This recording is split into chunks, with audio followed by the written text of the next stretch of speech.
नमस्कार दोस्तों। उत्तर प्रदेश में उपचुनाव से ठीक पहले अरविंद केजरीवाल को एक बड़ा झटका राजधानी लखनऊ ने आज दे दिया है। दोस्तों, आम आदमी पार्टी के जमीनी स्तर पे काम करने वाले, विधानसभा वार्डों में काम करने वाले जमीनी स्तर के नेता आज आम आदमी पार्टी को छोड़कर राष्ट्रीय किसान मंच में शामिल हो गए, जहां राष्ट्रीय अध्यक्ष पंडित शेखर दीक्षित ने उन्हें राष्ट्रीय किसान मंच की सदस्यता ग्रहण कराई है। आम आदमी पार्टी के लिए बड़ा झटका है, क्योंकि राष्ट्रीय किसान मंच काफी समय से आम आदमी पार्टी के साथ मिलकर काम कर रहा था, और ऐसे में अब आम आदमी पार्टी के ही बड़े पदाधिकारी टूटकर राष्ट्रीय किसान मंच में शामिल हो गए हैं। निश्चित ही एक चौंका देने वाली घटना है।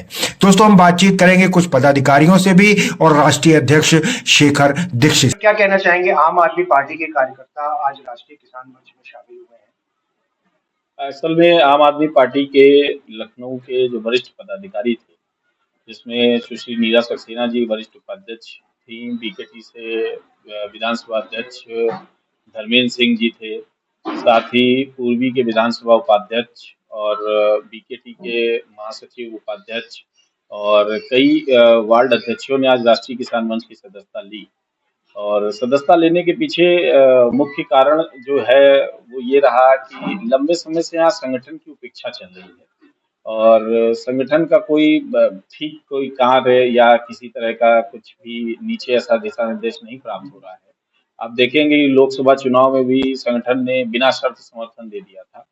फिर आज जब उपचुनाव हो रहे हैं तब भी आम आदमी पार्टी ने फिर पूरा बिना शर्त बिना मांगे समर्थन दे दिया। तो कार्यकर्ता उससे उसके पूरे उत्तर प्रदेश का हताश है और निराश है और परेशान है। अब केजरीवाल जी दिल्ली में तो काम कर रहे हैं, लेकिन मुझे लगता है यूपी पे उनका कोई ध्यान या नजर नहीं है और इस वजह से जो है पार्टी में लोगों की नाराजगी है और उन्होंने जो है आज आम आदमी पार्टी छोड़ के राष्ट्रीय किसान मंच के साथ आने का काम।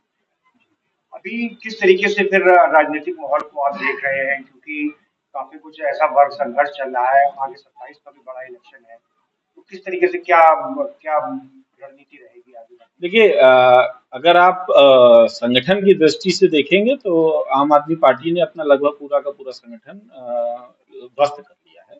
उसका मेन कारण ये है, अगर आप लगातार किसी मजबूत पार्टी को क्षेत्रीय समर्थन देते रहेंगे तो आपका संगठन खड़ा नहीं हो पाएगा।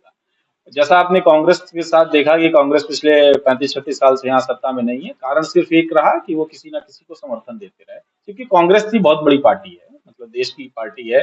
जबकि आम आदमी पार्टी का यहाँ शुरुआत में ग्राफ ठीक था, अन्ना मूवमेंट के बाद जो लोगों में उत्साह था, जुड़ाव था, वो था, लेकिन अब बार बार उसी पे वापस जा जा करके अब लोग समझ में नहीं आ रहा। अच्छा, अगर किसी आदमी को समाजवादी पार्टी से ही चुनाव लड़ना है तो वो समाजवादी पार्टी में जाएगा, किसी को कांग्रेस से चुनाव लड़ना है तो वो कांग्रेस में जाएगा।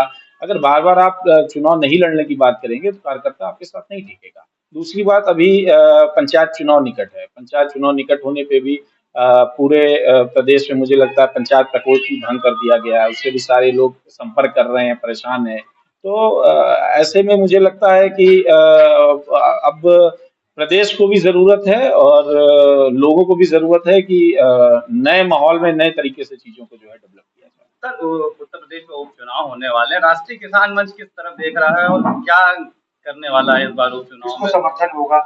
देखिए, उपचुनाव में हमारा समर्थन किसी को नहीं है, पहली बात तो। और राष्ट्रीय किसान मंच की जहाँ तक बात रही, तो हम लोग वैसे तो किसान वेलफेयर में ही काम करते हैं, लेकिन राजनीति के बिना इस देश में कुछ संभव नहीं है। इसलिए हम लोग वीपी सिंह का बनाया हुआ संगठन है, उन्हीं के साथ हम लोग काम करते रहे। तो लोगों को बताने का काम करते हैं कि आपके लिए जो सही है आप उसको चुनें। अन्ना मूवमेंट में जब हम लोग थे तब भी हम लोग यही कहते थे कि आपके लिए जो सही है आप उसको चुनें।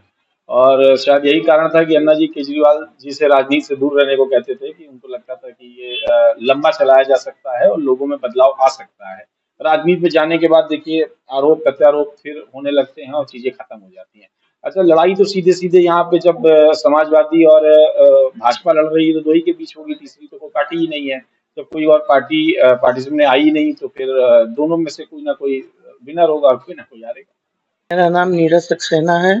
मैं वरिष्ठ उपाध्यक्ष के पद पर पिछले लगभग 1.5 साल से जिले में काम कर रही थी, और लेकिन वो अध्यक्ष जी ने बता ही दिया क्या क्या कारण है कि लोग छोड़ के आ रहे हैं। वही एक कारण है।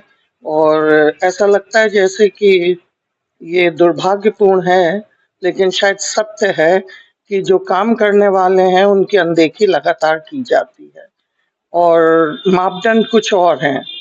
तो उससे मतलब आप जुड़ नहीं सकते जनता से, क्योंकि जनता से जुड़ना ही मेन एम है उनकी समस्या। राष्ट्रीय किसान मंच में ऐसी क्या खासियत आपको लगी, क्योंकि और भी तमाम दल थे, तो राष्ट्रीय किसान मंच का ही चयन क्यों किया?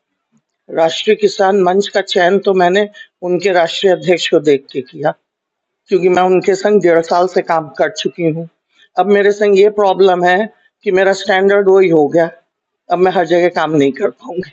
मेरा नाम धर्मेंद्र सिंह है। पिछले करीब 2 वर्षों से जो है बीकेटी विधानसभा अध्यक्ष रहा हूँ और विलय का कोई रीजन नहीं है। जो थोड़े बहुत छोटे मोटे रीजन है वो भैया ने बता दिए हैं आपको। हमारा पार्टी छोड़ने का विशेष कारण राजनीतिक अस्थिरता है। उस दल में कहीं कुछ ऐसा दिख नहीं रहा है जो स्थिर हो इस समय, खासकर लखनऊ में।